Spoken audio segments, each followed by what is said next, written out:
Faisons un petit exercice mental pour commencer ce décryptage. Il s'agit d'imaginer un immense parc de batteries, grand comme plusieurs terrains de football. Ouais, le genre d'installation qu'on voit de plus en plus en bordure des grandes agglomérations, en fait. Exactement. Des dizaines de gros containers métalliques, tous alignés, qui sont là pour stocker l'énergie solaire ou l'éolienne de toute une ville. C'est l'image parfaite de la transition écologique, sur le papier. Sauf que, il faut maintenant imaginer ce qui se passe si, à l'intérieur d'un seul de ces conteneurs, une toute petite cellule au lithium commence à surchauffer. Et ça de manière totalement incontrôlable. Et là, on passe du rêve écologique au cauchemar industriel.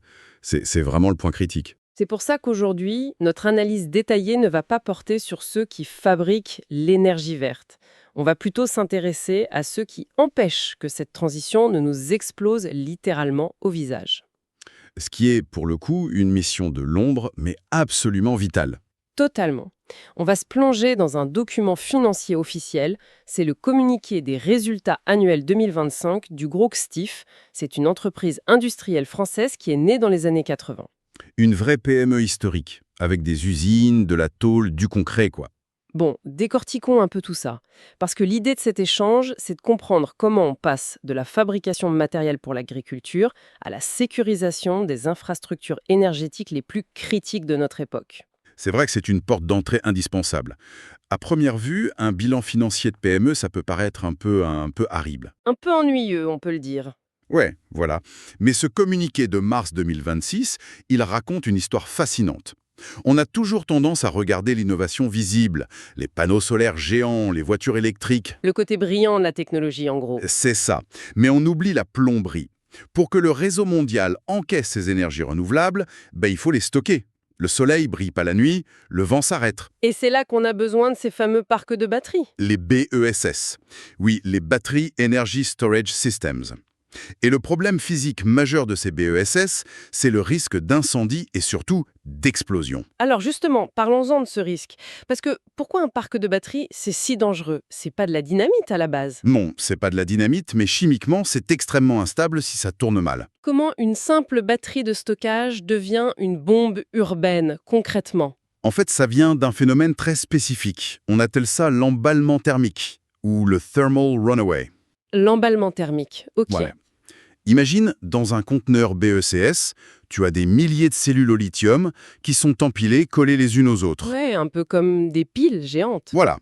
Si une seule de ces cellules a un défaut ou subit un choc, sa température va grimper en flèche. Ça va enflammer le liquide à l'intérieur, l'électrolyte. Et j'imagine que ça dégage des trucs pas très sympathiques. Des gaz hautement inflammables, mais le pire, c'est que cette chaleur extrême, elle va se propager à la cellule juste à côté, qui va surchauffer à son tour. Ah, l'effet domino. Exactement, une réaction en chaîne exponentielle.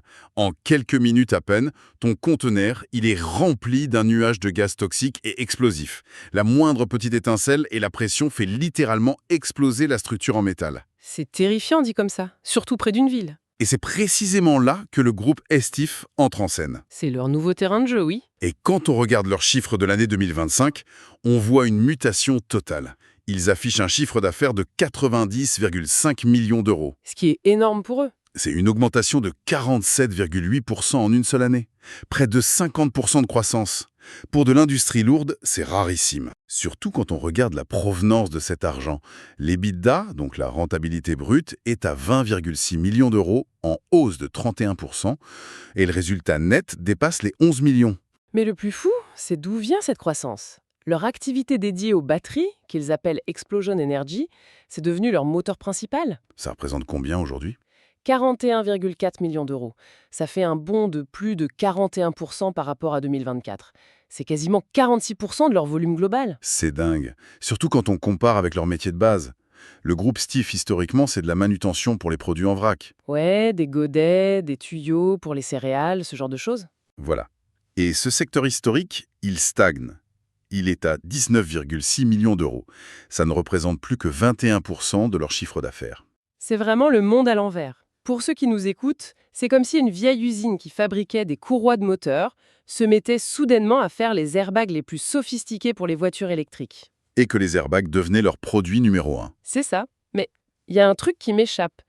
Quel est le rapport entre transporter du blé dans un silo et empêcher une batterie au lithium d'exploser? Le pont entre les deux est pas hyper évident.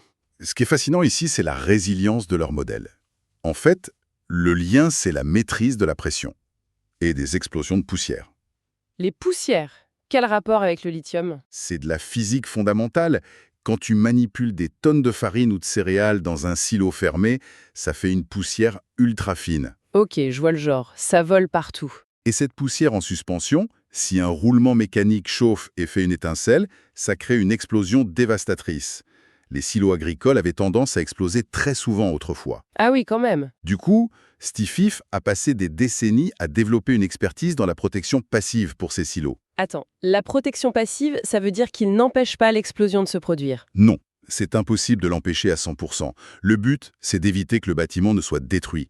C'est le principe de la soupape. Comme sur une cocotte minute, en fait. Exactement. Ils fabriquent des palots de décharge d'explosion. Ce sont des plaques en métal ultra techniques calibrées pour s'ouvrir à une pression très précise. Donc, l'explosion se produit à l'intérieur, mais le souffle part vers l'extérieur au lieu de tout détruire. Le souffle et les flammes sont dirigés par ce panneau. Le silo reste debout. Et c'est cette maîtrise mathématique de la pression qu'ils ont adaptée aux containers de batterie BSS. Ah, je comprends mieux la filiation. Quand le lithium s'enflamme, leur panneau s'ouvre en une fraction de seconde et sauve le conteneur. C'est tout à fait ça. Ils ont pris un savoir-faire paysan et industriel et ils l'ont mis au service de la haute technologie verte. Et ça marche fort. Leur croissance organique, donc sans compter les rachats, elle est de 23,6% sur ce segment. Ce qui est déjà une très belle performance. Mais ça n'explique pas les 48% de hausse totale. Pour frôler les 90 millions, ils ont dû faire des emplettes en 2025. Oh que oui, ils ont eu une stratégie d'acquisition assez agressive au second semestre. 2 rachats majeurs en fait. Il y a Stuvex d'un côté et Boss Products de l'autre, c'est ça. Exactement. Stuvex, c'est un acteur européen clé qui apporte près de 7 millions d'euros. Et Boss Products, c'est pour la distribution aux États-Unis, avec plus de 4 millions. Le communiqué précise d'ailleurs que si ces deux boîtes avaient été intégrées dès le 1er janvier 2025, le fameux chiffre pro forma, le groupe aurait dépassé les 104 millions d'euros. Une hausse de 70% dans ce cas-là. C'est colossal. Mais arrêtons-nous sur Stuvex 2 secondes. Ils font de la protection active, eux. On a bien compris la protection passive, la soupape. Mais la protection active, c'est quoi? C'est stopper une explosion qui a déjà commencé. Pardon, mais physiquement, comment on arrête une explosion en cours? Ça va trop vite, non? À l'œil nu, oui. Mais en réalité, ça se joue en millisecondes. Une explosion, c'est d'abord une onde de pression, puis un front de flamme. D'accord, donc il y a un mini-délai. Un très léger délai. La protection active utilise des capteurs ultra-sensibles qui repèrent cette toute première variation de pression, ou le premier flash infrarouge. Et ensuite, l'ordinateur prend le relais. À la milliseconde près, le capteur alerte le système qui ouvre des bouteilles pressurisées. Ça injecte une poudre chimique directement sur le départ de feu. Avant même que la flamme n'ait le temps de grandir. C'est ça. On éteint littéralement l'explosion dans l'œuf. Avec Stuvex, Steve s'est offert cette technologie pour monter en gamme. Voici où ça devient vraiment intéressant. Sur le papier, c'est génial. Mais quand on regarde les marges du groupe, il y a un petit accroc. Ah, tu veux parler de la baisse de rentabilité? Exactement. La marge brute baisse de 1,7 points à 63%. Et surtout, la marge d'EBITDA, la vraie rentabilité opérationnelle, elle perd presque 3 points pour tomber à 22,7%. C'est le revers de la médaille des acquisitions. Souvent. Mais du coup, est-ce qu'on voit s'inquiéter? Une boîte qui rachète à tour de bras et qui voit ses marges baisser, c'est pas le signe qu'ils grandissent trop vite? Si l'on relie cela à la situation globale, la direction est très claire là-dessus pour rassurer le marché. C'est pas leurs usines historiques qui tournent moins bien. C'est quoi alors C'est un simple effet de dilution mathématique, lié à l'intégration des nouvelles sociétés sur seulement 6 mois. Un effet de dilution. Comment on peut expliquer ça simplement pour notre audience? Prends l'immobilier. Imagine que tu as une superbe villa très luxueuse qui te rapporte des loyers énormes. Ça, c'est le STIF historique avec ses super marges. Ok, j'ai ma villa. Maintenant, tu achètes 2 nouvelles maisons dans un super quartier, ça c'est STVX et Boss Products. Mais ces maisons ont besoin de travaux et leurs loyers actuels sont plus bas que ceux de ta villa. Donc si je fais la moyenne de mes 3 maisons, ma rentabilité globale baisse sur le papier. Voilà, c'est la dilution. Les nouvelles boîtes sont bonnes, mais elles étaient moins rentables que STIF au moment du rachat. Le temps d'harmoniser tout ça, ça pèse sur la moyenne. D'accord, je comprends l'idée. Et le rapport mentionne aussi la parité euro-dollar, non? Oui, un effet de change défavorable. Quand tu achètes et vends aux États-Unis, les fluctuations des devises, ça grignote un peu les marges. Mais, et c'est important de le préciser, Même avec ça, ils gardent une marge d'EBITDA de 22,7%. Ce qui, dans l'industrie lourde, reste une performance de haut vol. Maintenir plus de 20% de marge opérationnelle en pleine phase de rachat, c'est très solide. Ça nous amène d'ailleurs à la santé financière pure, le bilan comptable. Est-ce que cette frénésie d'achat a vidé les caisses? Eh bien, contre toute attente, non. La trésorerie disponible fin 2025 est de 18,8 millions d'euros. Elle est même en hausse. Mais c'est surtout la dette qui est intéressante. Le fameux gearing, le ratio d'endettement, il est inférieur à 0,8. C'est un excellent indicateur. Le gearing, c'est la dette nette comparée aux capitaux propres du groupe. Donc avec un chiffre sous les 1, ça veut dire qu'ils sont pas sous la perfusion des banques. Absolument pas. Leurs fonds propres, qui ont d'ailleurs grimpé à 32,1 millions, couvrent largement la dette. Ils s'autofinancent en grande partie. Alors, qu'est-ce que tout cela signifie pour les actionnaires? Parce que généralement, après des gros rachats, on leur demande de se serrer la ceinture. C'est vrai, l'entreprise dit souvent de patienter le temps de digérer les achats. Mais là, la direction propose un dividende en hausse à 0,68 € par action. C'est presque insolent de confiance, non? C'est un message très clair envoyé au marché. Ça prouve que la machine à cash fonctionne à plein régime. Ils peuvent investir massivement et gâter leurs actionnaires en même temps. Et cette confiance, elle se projette loin. Ils annoncent l'objectif pour 2030, atteindre les 200 millions d'euros de chiffre d'affaires. Tout en gardant cette marge supérieure à 20%. Ça veut dire qu'ils prévoient carrément de doubler de taille en 5 ans. C'est un défi monstrueux au niveau logistique. Gérer 5 usines mondiales, 400 employés... Surtout qu'ils ne comptent pas juste empiler des usines. Ils veulent créer un écosystème. Et c'est là qu'intervient leur dernière annonce concernant Cefavent. Ah oui, Safavent, une entreprise scandinave dans laquelle ils viennent de prendre une participation. C'est peut-être l'info la plus stratégique du lot. Cefavent fait dans la détection d'étincelles. La détection d'étincelles? Mais repérer une étincelle dans un immense tuyau industriel fermé, c'est comme chercher une aiguille dans une botte de foin. C'est de la haute voltige optique. Dans les systèmes pneumatiques qui transportent des matières à toute vitesse, un simple frottement peut créer une étincelle. Et l'étincelle voyage dans le noir jusqu'au silo, et boum. C'est ça. Safevent place des capteurs infrarouges ultra rapides directement dans ces tuyaux. Ils repèrent le moindre rayonnement, la plus petite particule incandescente. Même à cette vitesse? Oui. Et une fois détecté, le système déclenche un brouillard d'eau pulvérisé quelques mètres plus loin pour l'éteindre instantanément. C'est brillant. Donc si on résume leur offre maintenant... Cela soulève une question importante sur leur statut en fait. Vas-y. Avec Safevent, ils détectent le danger. Si ça foire, la technologie active de Stuvex l'étouffe chimiquement. Et si l'explosion a quand même lieu, les panneaux passifs de Stif évacuent la pression pour sauver le bâtiment. C'est un bouclier à 3 niveaux.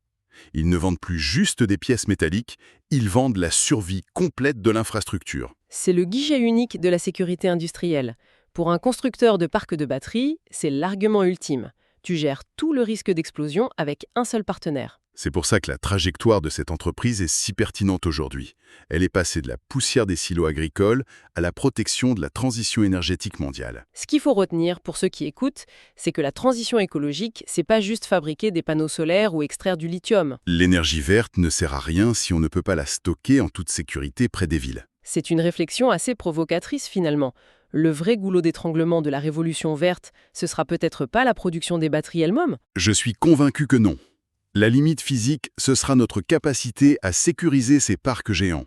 Si on ne peut pas empêcher ces conteneurs de devenir des bombes urbaines, on ne pourra tout simplement pas abandonner les énergies fossiles aussi vite qu'on le voudrait. Exactement. Et ça dépend directement d'entreprises de l'ombre comme Stif, qui doivent déployer leur bouclier technologique à une vitesse folle. Ça invite vraiment à regarder différemment les rouages de notre économie. La technologie qui fait les gros titres n'est rien sans la plomberie invisible qui la sécurise. Un bel hommage aux industries de l'ombre, en effet. Voilà de quoi alimenter les réflexions sur la véritable mécanique de notre transition énergétique.